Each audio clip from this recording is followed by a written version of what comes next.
Hello, are you new to Ark or just looking for a great way to start off on a new server? Well, let's get into it. In your first hour, maybe less depending on how much you know and how fast you can go, you want to be focused on leveling and getting everything you need for your first couple of tames. Now, this video is assuming you're able to transfer between maps. If you don't know how to transfer, check out my video linked above on how to transfer servers. You may also be in a situation where you are on a custom server that only has one map, but most official servers, at least characters, can transfer between the maps. If you want to know about the different server types, let me know in the comments below. I prefer to start on the island, but you can start on whatever map you want. You will need to eventually go to a map with experience notes though. For PvP purposes, the island is usually not as watched as closely and you can get further along before being hunted. So, the first thing up is to prep for a note run. You can skip this step and just brave the note run, but a few minutes of preparedness can go a long way. Spawn in West Zone 2 so that you start on the island in the far southwest corner of the island. I like to start out by killing dodos and delos while gathering hide, meat, fiber, and some rocks. Get thatch and a little wood, make a pickaxe, and collect about 60 flint. Then I will set up a campfire in between the notes somewhere to cook the meat, since I will be running by in a short bit anyway. This way I can pick up the cooked meat on the way and have some food that heals a little. When leveling up, you're going to want to worry about weight and movement speed first. I like to get my weight to about 200 and movement speed to about 130. After that, I'll get my hit points up to about 200, then go back to movement speed until I hit 150. Now, I prefer movement speed over the other stats. So after 150% movement speed, you should stat however you see fit. Personally, I prefer 300 hit points, 160 movement speed, 300 weight. Any level beyond that goes into movement speed for me. Check out my video linked above if you want to know what the stats are, how they work, and the different types of PvP roles you can stat for. Now that I have everything I need to make a set of hide armor, bow and arrows, bolas, and parachutes, I can start my note run. As I go through the note run, I'll put the GPS coords on the screen for you. I'll start out hitting the note on top of this hill here, that way when I hit the 4x note, I'm already at 2x. It's not super important and you can skip this step, it's just something I like to do. Doing this also puts me at a high enough level to craft leather armor and bolas, which are very important. Why are they important, you may ask? Well, the leather armor will let you survive a few extra hits, and the bolas can stop raptors dead in their tracks, which, at this point in the game, will end your note run pretty quickly. Now that I'm high enough level, I will craft up the armor and weapons needed to survive the note run. Once I'm high enough level to craft parachutes, I'll stop and do that, but this way I'm not wasting any time on the 4 times a note. You need to drop off this cliff here to land on the 4x note, but this is risky as you could launch, so make sure to crouch and sidestep off so you fall straight down. Once you have the 4x note, you will want to line up just right with this line where the chip in the structure is. Jumping off from this point, I have never died. Sometimes if I jump from different spots, I hit a rock and die. If you die and lose the note, then you either upload your character, make a new one, or make a new one at the death screen overriding your current character, then log out and back in to reset the experience notes. Right, you only have to log out and back in if the experience notes are not resetting and it still says your new character has them.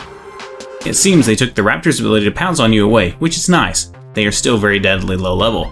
Keep in mind they can still pounce on aberration. The reason for the armor is to survive a couple of hits from raptors while bellowing them and running away. It also helps survive some bites from piranhas. If a Therizino sees you, well, you're pretty much a goner. If a Carno sees you, you can scrape it off on the nearest dino. It is best to avoid getting in the aggro range of any aggressive dino if possible. One thing you may want to do is put stim berries on your hotbar in case a Troodon spots you. You can eat the berries to stay awake after getting hit by a Troodon, and also to keep your stamina going. This will, however, make you super thirsty. If you know you're going to sleep, try to get to water and eat stim berries right before you plunge in. Going to sleep underwater will help you lose aggro from the Troodons, and if you ate the stim berries in time, you will wake up before drowning. Even if you drown, at least you were not held prisoner by the Troodons for 10 to 20 minutes. These guys will run circles around you, biting you once every now and again, keeping you asleep for a while before you finally lose enough health to die. You will notice before we even leave the starting island, we are already at level 70, high enough level to make C4 for raiding. A lot of people stop the note run at this point, as after level 70 to 74, notes do very little to level you up. I don't though. I push forward and hit some more notes, since they are on the way to where I need to go to get up for taming anyway. If you get thirsty away from water sources while on the note run, you can eat one berry to get the dehydrated message to go away for a second. Eating more than one does not change the time before the message comes back, so just eat one every time it pops up. By doing this, you're able to restore stamina and not lose health for being thirsty.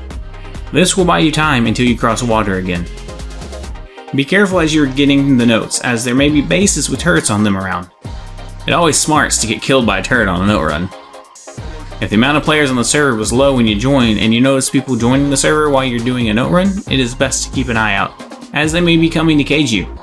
If you do not know how to see players joining the server, check out my video on PvP settings linked above.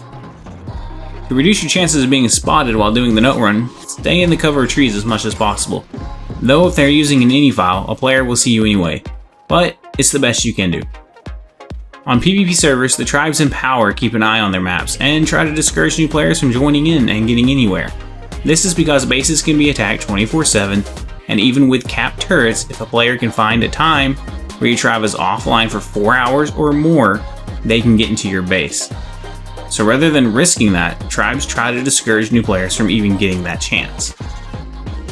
If you are wondering, yes, I am on an official server starting fresh when recording this footage for you. It is during the Thanksgiving event, which brings me to my next suggestion. Ark has experience and gathering events where you can level faster, tame faster, and gather faster. I recommend joining a new server during these events to propel you as fast as possible. If you do not join during one of these events, then it will just take you a little bit longer to accomplish the same goals.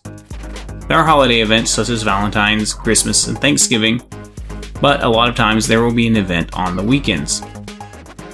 One thing to keep in mind is that nothing in Ark is permanent. Even the alphas can lose everything. Sometimes bases just get deleted due to bugs after patches.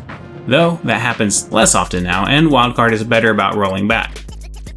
You will lose dinos and gear to anti-mesh detection from time to time, even when not meshed. Of course, if you're on a PvP server, players will destroy your stuff from time to time. If you have stuff in upload, eventually the inevitable will happen and you will get busy and miss a download timer and lose all of it. I'm telling you this not to discourage you, but to inform you that loss is expected in Ark and is part of the game. Row with it, keep going, joke about it, and eventually an alpha tribe might just see potential in you and invite you in. Another thing to be aware of is when playing Ark is that it's a social game. People talk, make deals, form factions, backstab each other, and ultimately hate or like other tribes. It can be very tricky to pick the right tribe or even the right person within the alpha tribe to communicate with. A person in Alpha Tribe may become friends with you, tell you can build wherever, and then the Alphas come and destroy you because they kicked that person and now you'll never have a shot of joining them. There are some tribes that just play to have fun and raid until they are defeated, then go to the next server and try again. These kind of tribes are fun to join, but may get you on a kill on sight list.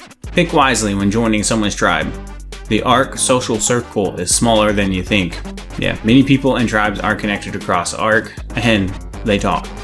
Creating a new survivor does not hide you from any tribe that decided to put you on a list. Thanks to Steam, your Steam profile is tracked and players can find you no matter what you try. You would need a new Steam account and to rebuy Ark to get around being tracked. So pick how you're going to play carefully based on the future goals you have in the game. Welcome to the intriguing world of Ark, where betrayal and espionage are common and everyone is suspicious. Assuming nothing went wrong, you should be arriving at my favorite starting spot in about 20 to 40 minutes after joining the server. You should also be between level 74 and 77. In the next video, I will show you what to do next. If you enjoyed the video, smash that like button. Have an awesome day.